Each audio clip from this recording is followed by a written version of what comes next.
पहले 2 दिन I think बड़े डिफ़िकल्ट रहे ने। मैं क्या मेथों नहीं हो रहा कि मैं नहीं कर पावांगी, कि बड़ा डिफ़िकल्ट लग रहा है कि वो ਸਾਹ ਨੂੰ ਇਦਾਂ ਕਰਨਾ। ਇਸ ਫੀਲਡ ਦੇ ਵਿੱਚ ਕੋਈ ਕੁੜੀ ਵੀ ਨਹੀਂ ਸੀਗੀ, ਤਾਂ ਮੇਰੇ ਐਸ ਸੱਚ ਕੋਈ ਫੀਮੇਲ ਰੋਲ ਮਾਡਲ ਨਹੀਂ ਸੀਗੀ ਹੈ ਨਾ ਇਸ ਫੀਲਡ 'ਚ। ਤੇ ਉਸਤਾਦ ਜੀ ਨੇ ਕਿਹਾ ਕਿ ਜੇ ਇਸ ਲੈਵਲ ਨੂੰ ਤੂੰ ਇੱਥੇ ਪਾਰ ਕਰ ਲੇਂਗੀ ਤਾਂ ਅੱਗੇ ਅਲਗੋਜ਼ਿਆਂ 'ਚ ਤੂੰ ਸੌਖਾ ਵਜਾ ਪਾਏਂਗੀ ਉਸ ਚੀਜ਼, ਮਤਲਬ ਸੌਖਾ ਤੈਨੂੰ ਹੋ ਜਾਏਗਾ ਅਲਗੋਜ਼ਿਆਂ 'ਚ। ਇਹਨੇ ਮੈਨੂੰ ਮੇਰੀ ਪਹਿਚਾਣ ਦਿੱਤੀ ਹੈ।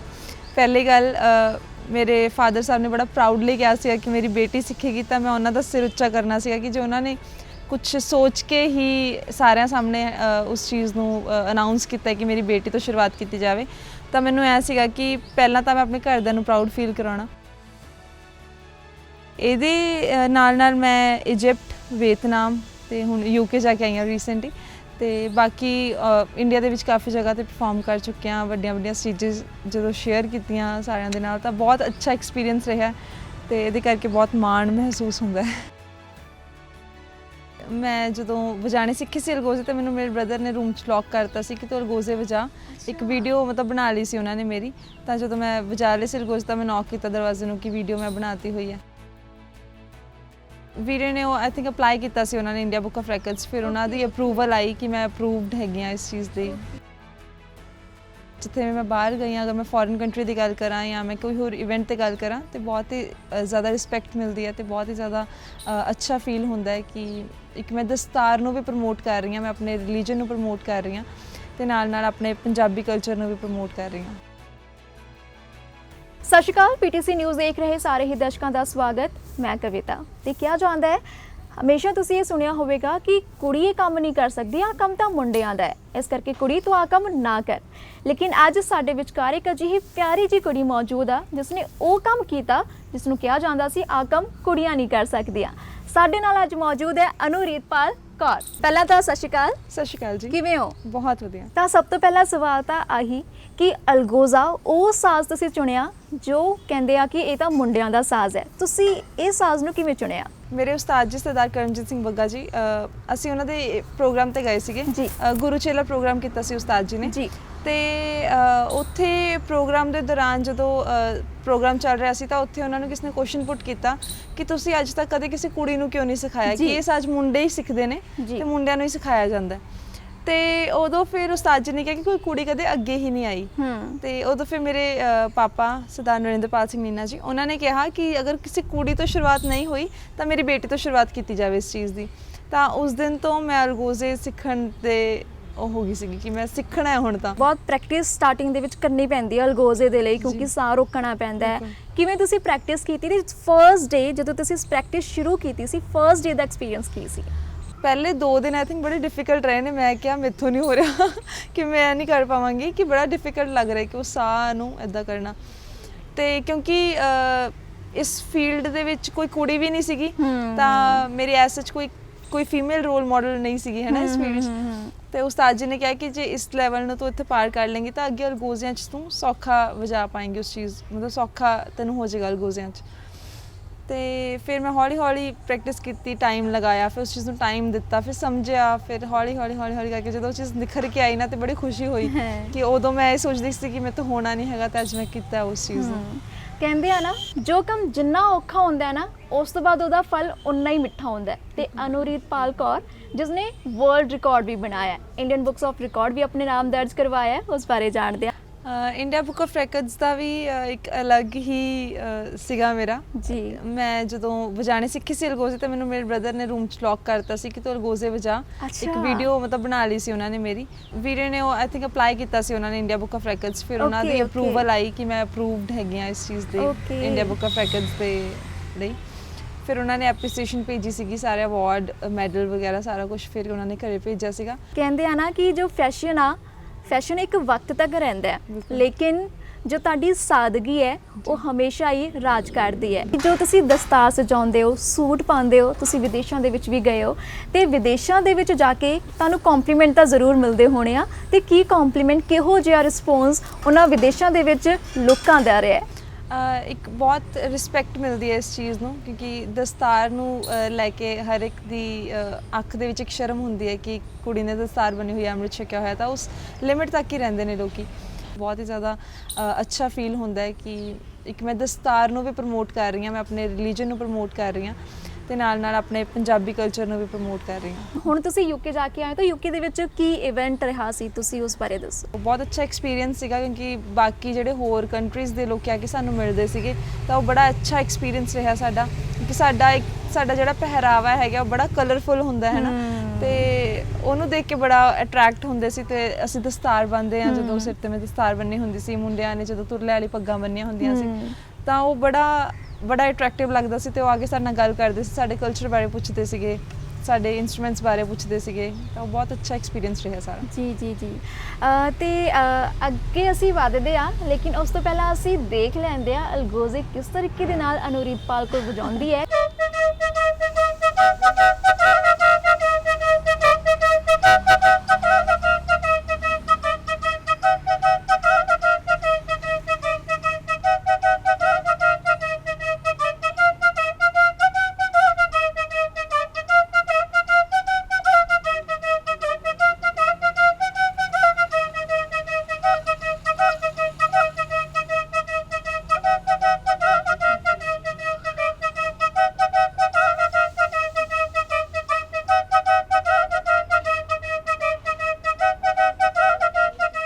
ਅਲਗੋਜ਼ਾ ਤੁਹਾਨੂੰ ਹੁਣ ਕਿੱਥੋਂ ਤੋਂ ਲੈ ਕੇ ਕਿੱਥੋਂ ਤੱਕ ਲੈ ਕੇ ਗਿਆ, ਉਸ ਬਾਰੇ ਦੱਸੋ। ਕਿੱਥੇ ਕਿੱਥੇ ਟੂਰ ਕਰਾਤਾ ਤੇ ਕਿਸ ਤਰੀਕੇ ਦੀ ਐਕਸਪੀਰੀਅੰਸ ਜੋ ਆ ਤੁਹਾਨੂੰ ਅਲਗੋਜ਼ੇ ਦੇ ਨਾਲ ਮਿਲੀ ਹੈ। ਇਹਨੇ ਮੈਨੂੰ ਮੇਰੀ ਪਹਿਚਾਣ ਦਿੱਤੀ ਹੈ।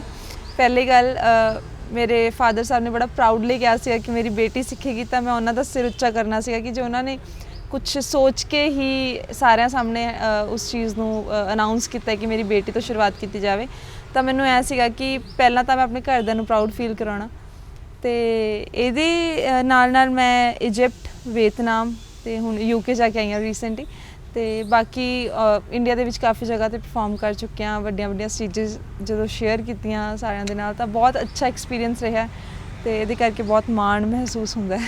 ਇਹ ਅਲਗੋਜ਼ਾ ਸਾਜ਼ ਜੋ ਤੁਸੀਂ ਵਜਾਉਂਦੇ ਹੋ, ਇਹ ਤੁਸੀਂ ਲੈ ਕੇ ਕਿੱਥੋਂ ਆਉਂਦੇ ਹੋ? ਲਾਈਕ ਕੋਈ ਤੁਸੀਂ ਬਣਵਾਉਂਦੇ ਹੋ ਜਾਂ ਫਿਰ ਕਿੱਥੋਂ ਲੈ ਕੇ ਆਉਂਦੇ ਹੋ?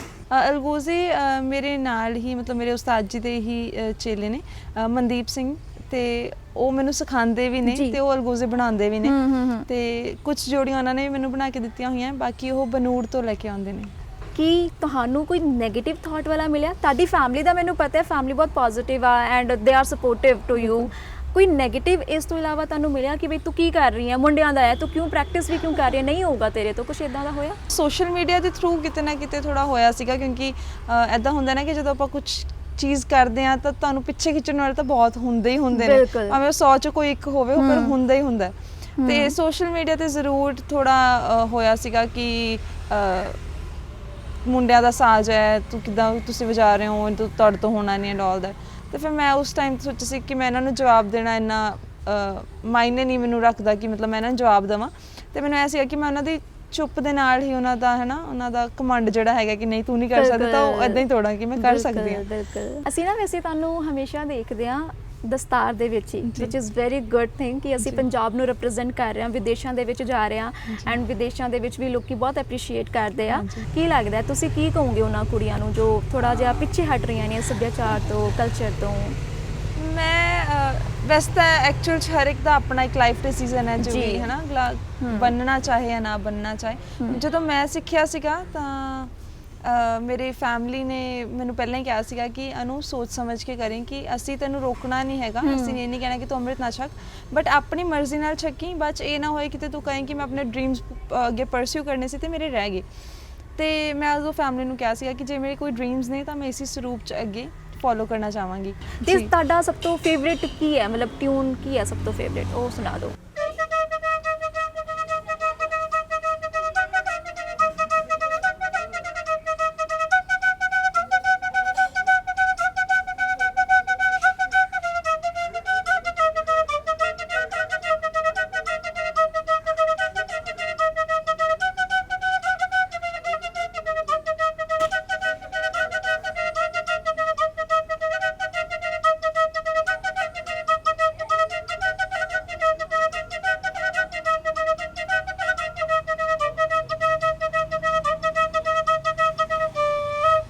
ਮਾਈਂਡ ਬਲੋਇੰਗ ਬਹੁਤ ਵਧੀਆ, ਬਹੁਤ ਵਧੀਆ। ਅੱਜ ਤੱਕ ਕੁੜੀ ਕੋਈ ਹੈ ਨਹੀਂ ਆ, ਯੂ ਆਰ ਵੈਰੀ ਫਰਸਟ, ਹੈ ਨਾ, ਜੋ ਤੁਸੀਂ ਕਰ ਰਹੇ ਹੋ, ਤੇ ਕਿਸ ਤਰੀਕੇ ਦਾ ਤੁਹਾਨੂੰ ਰਿਸਪੌਂਸ ਮਿਲਦਾ ਹੈ ਸੋਸ਼ਲ ਪਲੇਟਫਾਰਮ ਤੇ? 99% ਤਾਂ ਮੈਨੂੰ ਸਪੋਰਟ ਕਰਨ ਵਾਲੇ ਨੇ, 1% ਤਾਂ ਹੁੰਦੇ ਹੀ ਹੁੰਦੇ ਨੇ, ਤੇ 99% ਮੈਨੂੰ ਸਪੋਰਟ ਮਿਲੀ ਹੈ ਸੋਸ਼ਲ ਮੀਡੀਆ ਤੋਂ।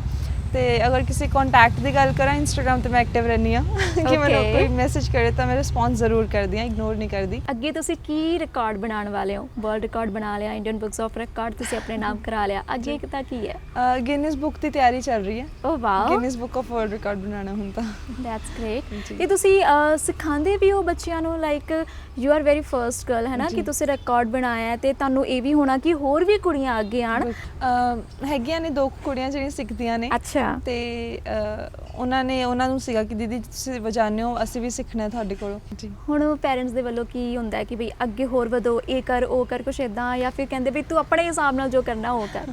ਕਈ ਵਾਰੀ ਇੱਦਾਂ ਹੁੰਦਾ ਹੈ ਕਿ ਕਾਫੀ ਜ਼ਿਆਦਾ ਜਦੋਂ ਹੈਕਟਿਕ ਸਕੇਡਿਊਲ ਹੋ ਜਾਂਦਾ ਹੈ ਤੇ ਟਾਈਮ ਨਹੀਂ ਨਿਕਲਦਾ, ਫਿਰ ਘਰ ਦੇ ਗਾਲਾਂ ਕੱਢਦੇ ਨੇ, ਵਜਾਉਂਦੀ ਨਹੀਂ ਨਾਲ ਗੁੱਸੇ, ਸਿੱਖਦੀ ਨਹੀਂ ਨਾ, ਅੱਗੇ ਨਹੀਂ ਨਾ ਕਰ ਰਹੀ ਕੁਝ, ਤੇ ਫਿਰ ਉਹ ਥੋੜਾ ਜਿਹਾ ਹੋ ਜਾਂਦਾ ਹੈ। ਫਿਰ ਉਸ ਟਾਈਮ ਤੇ ਫਿਰ ਐਂ ਹੁੰਦਾ ਹੈ ਕਿ ਬੜਾ ਹੈਕਟਿਕ ਚੱਲ ਰਿਹਾ, ਫਿਰ ਉਸ 'ਚੋਂ ਵੀ ਟਾਈਮ ਕੱਢ ਕੇ ਅਲਗੋਜ਼ੇ ਦੀ ਪ੍ਰੈਕਟਿਸ ਕਰਨਾ, ਕਿਉਂਕਿ ਮਸਟ ਹੈ ਇਹ ਚੀਜ਼, ਜੇ ਛੱਡਤੀ ਫਿਰ ਅੱਗੇ ਹੈ ਨਾ ਨਹੀਂ ਇੰਨਾ, ਫਿਰ ਉਹ ਸਾਹ ਟੁੱਟਣਾ ਸ਼ੁਰੂ ਹੋ ਜਾਂਦਾ ਹੈ। ਕਹਿੰਦੇ ਨੇ ਤੂੰ ਹੌਸਲਾ ਤਾਂ ਰੱਖ, ਦਿਸ਼ਾਵਾਂ ਬਹੁਤ ਨੇ, ਰਾਹ ਦੇ ਕੰਢਿਆਂ ਦੀ ਫਿਕਰ ਨਾ ਕਰ, ਤੇਰੇ ਨਾਲ ਦੁਆਵਾਂ ਬਹੁਤ ਨੇ, ਕਿਉਂਕਿ ਇਹ ਪੰਜਾਬ ਦੀ ਧੀ ਜਿਸਨੇ ਪੰਜਾਬ ਦੇ ਵਿੱਚ ਹੀ ਨਹੀਂ, ਭਾਰਤ ਦੇ ਵਿੱਚ ਹੀ ਨਹੀਂ, ਸਗੋਂ ਵਿਦੇਸ਼ਾਂ ਦੇ ਵਿੱਚ ਜਾ ਕੇ ਜਿੱਤ ਪ੍ਰਾਪਤ ਕੀਤੀ ਹੈ, ਪੰਜਾਬ ਦਾ ਨਾਮ ਰੋਸ਼ਨ ਕੀਤਾ ਹੈ, ਤੇ ਅੱਗੇ ਦੁਆਵਾਂ ਬਹੁਤ ਨੇ ਇਸ ਬੱਚੀ ਦੇ ਨਾਲ, ਇਸ ਕੁੜੀ ਦੇ ਨਾਲ, ਪਿਆਰੀ ਜੀ ਕੁੜੀ ਜੋ ਅਲਗੋਜ਼ੇ ਵਜਾਉਂਦੀ ਹੈ, ਪੰਜਾਬ ਦਾ ਨਾਮ ਵਿਦੇਸ਼ਾਂ ਦੇ ਵਿੱਚ ਜਾ ਕੇ ਵੀ ਰੋਸ਼ਨ ਕਰ ਰਹੀ ਹੈ, ਤੇ ਰੱਬ ਕਰੇ ਅੱਗੇ ਵੀ ਤੁਸੀਂ ਇਦਾਂ ਹੀ ਨਾਮ ਰੋਸ਼ਨ ਕਰਦੇ ਰਹੋ। ਤੇ ਜਾਂਦੇ ਜਾਂਦੇ ਮੈਂ ਇੱਕ ਵਾਰੀ ਹੋਰ ਕਸ਼ਟ ਦੇਵਾਂਗੀ ਤੁਹਾਨੂੰ ਕਿ ਸਾਡੇ ਆਡੀਅנס ਨੂੰ ਇੱਕ ਵਾਰੀ ਤੁਸੀਂ ਇੱਕ ਹੋਰ ਕੋਈ ਵੱਖਰਾ ਜੋ ਟਿਊਨ ਆ ਉਹ ਸੁਣਾ ਦਿਓ ਜਾਂਦੇ ਜਾਂਦੇ। ਮੈਂ ਇੱਕ ਟਿਊਨ, ਇੱਕ ਪੈਰਾਗ੍ਰਾਫ ਸੁਣਾਨੀ ਆ ਜਿਸ 'ਚ ਮਤਲਬ ਤਰਜ਼ ਵੀ ਹੈਗੀ ਹੈ, ਨਾਲ ਹੀ ਹੈਗਾ ਬਾਪੂ ਵੇ ਅੱਡ ਹੁੰਨੀਆਂ ਗਾਣਾ। ਓਕੇ ਜੀ।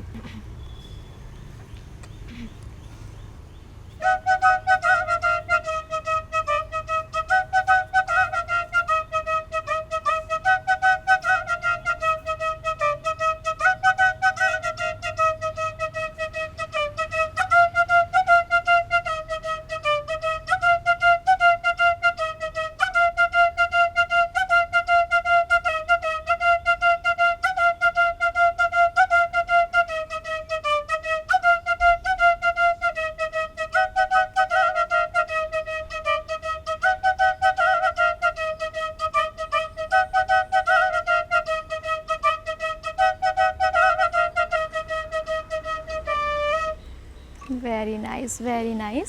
ਸਾਡੇ ਦਰਸ਼ਕਾਂ ਨੂੰ ਦੱਸੋ ਕਿ ਤੁਹਾਨੂੰ ਇਸ ਤੋਂ ਇਲਾਵਾ, ਇਹ ਤਾਂ ਤੁਸੀਂ ਕਰ ਰਹੇ ਹੋ, ਅਲਗੋਜ਼ੇ ਵਜਾ ਰਹੇ ਹੋ, ਹੋਰ ਕੀ ਕੀ ਕਰਦੇ ਹੋ? ਅਲਗੋਜ਼ਿਆਂ ਦੇ ਨਾਲ ਨਾਲ ਮੈਂ ਸਟੱਡੀ ਕੀਤੀ ਹੋਈ ਹੈ ਡਿਜੀਟਲ ਮਾਰਕੀਟਿੰਗ ਦੀ, ਗ੍ਰਾਫਿਕ ਡਿਜ਼ਾਈਨਿੰਗ ਦੀ, ਮੈਂ ਵੈਬਸਾਈਟਸ ਕ੍ਰੀਏਟ ਕਰਦੀ ਹਾਂ। ਪਲੱਸ ਮੇਰਾ ਬਿਜ਼ਨਸ ਹੈਗਾ ਜਿਹੜਾ ਜਿਵੇਂ ਸ਼ਗਨਾਂ ਦਾ ਸਮਾਨ ਹੁੰਦਾ, ਚੂੜੇ, ਕਲੀਰੇ, ਫੁਲਕਾਰੀਆਂ ਤੇ ਜਿਊਲਰੀਜ਼ ਹੋ ਗਈਆਂ ਸਾਰੀਆਂ, ਹੈ ਨਾ, ਤੇ ਉਹਦਾ ਹੈਗਾ ਮੇਰਾ। ਨਾਲ ਨਾਲ ਮੈਂ ਘੋੜਸਵਾਰੀ ਕਰਦੀ ਹਾਂ, ਗੱਤਕਾ ਮੈਂ ਬਚਪਨ ਤੋਂ ਖੇਡ ਰਹੀ ਹਾਂ, ਤੇ ਮੇਰੇ ਨਾਨਾ ਜੀ ਸਰਦਾਰ ਗੁਰਪ੍ਰੀਤ ਸਿੰਘ ਖਾਲਸਾ ਜੀ ਉਹ ਸਿਖਾਉਂਦੇ ਨੇ। ਅਸੀਂ ਬੱਚਿਆਂ ਨੂੰ ਫ੍ਰੀ ਆਫ ਕਾਸਟ ਵੀ ਸਿਖਾਉਂਦੇ ਹਾਂ, ਤੇ ਬਸ ਸਟੇਟ ਤੇ ਨੈਸ਼ਨਲ ਲੈਵਲ 'ਚ ਮੈਂ ਸੈਕਿੰਡ ਆਈ ਹੋਈ ਹਾਂ ਦੋਨਾਂ 'ਚ ਗੱਤਕੇ ਦੇ। ਤਾਂ ਬਹੁਤ ਵਧੀਆ ਲੱਗਿਆ ਤੁਹਾਡੇ ਨਾਲ ਗੱਲ ਕਰਕੇ, ਅਸੀਂ ਦੁਬਾਰਾ ਮਿਲਾਂਗੇ। ਤਾਂ ਇਹ ਸੀ ਸਾਡੇ ਨਾਲ ਅਨੂਰੀਤਪਾਲ ਕੌਰ, ਜਿਹਨੇ ਇੱਕ ਨਹੀਂ ਦੋ ਨਹੀਂ ਬਹੁਤ ਸਾਰੇ ਰਿਕਾਰਡ ਬਣਾਏ ਹੋਏ ਆ, ਬੱਚਿਆਂ ਨੂੰ ਸਿਖਾ ਵੀ ਰਹੀ ਆ, ਫ੍ਰੀ ਆਫ ਕਾਸਟ ਸਿਖਾਉਂਦੀ ਆ ਬੱਚਿਆਂ ਨੂੰ, ਤੇ ਪਹਿਲੀ ਕੁੜੀ ਜਿਸਨੇ ਪੂਰੀ ਦੁਨੀਆ ਦੇ ਵਿੱਚ, ਇੱਕ ਪਹਿਲੀ ਸਰਦਾਰਨੀ ਜਿਸਨੇ ਕਿ ਵਰਲਡ ਰਿਕਾਰਡ ਬਣਾਇਆ ਹੈ, ਅਲਗੋਜ਼ੇ ਵਜਾਉਂਦੀ ਹੈ, ਇੱਕ ਅਜਿਹਾ ਸਾਜ਼ ਚੁਣਿਆ ਜੋ ਹੁਣ ਤੱਕ ਕਿਸੇ ਵੀ ਕੁੜੀ ਨੇ ਨਹੀਂ ਚੁਣਿਆ ਸੀ, ਤੇ ਕਿਸ ਤਰੀਕੇ ਨਾਲ ਚੁਣਿਆ ਅਸੀਂ ਉਹ ਸਾਰੀ ਗੱਲ ਤੁਹਾਨੂੰ ਸੁਣਾਈ ਹੈ। ਤੇ ਅਸੀਂ ਅੱਗੇ ਇਹ ਵੀ ਉਮੀਦ ਕਰਦੇ ਹਾਂ ਕਿ ਅੱਗੇ ਇੱਦਾਂ ਦੀਆਂ ਹੀ ਜੋ ਕੁੜੀਆਂ ਨੇ ਉਹ ਵੀ ਅੱਗੇ ਆਉਣ ਤੇ ਵਰਲਡ ਰਿਕਾਰਡ ਬਣਾਉਣ, ਤੇ ਅਜਿਹੀਆਂ ਹੋਰ ਸਟੋਰੀਜ਼ ਲੈ ਕੇ ਤੁਹਾਡੇ ਲਈ ਪੇਸ਼ ਹੋਵਾਂਗੇ। ਫਿਲਹਾਲ ਦੇ ਲਈ ਸਾਨੂੰ ਦਿਓ ਇਜਾਜ਼ਤ, ਸਤਿ ਸ਼੍ਰੀ ਅਕਾਲ।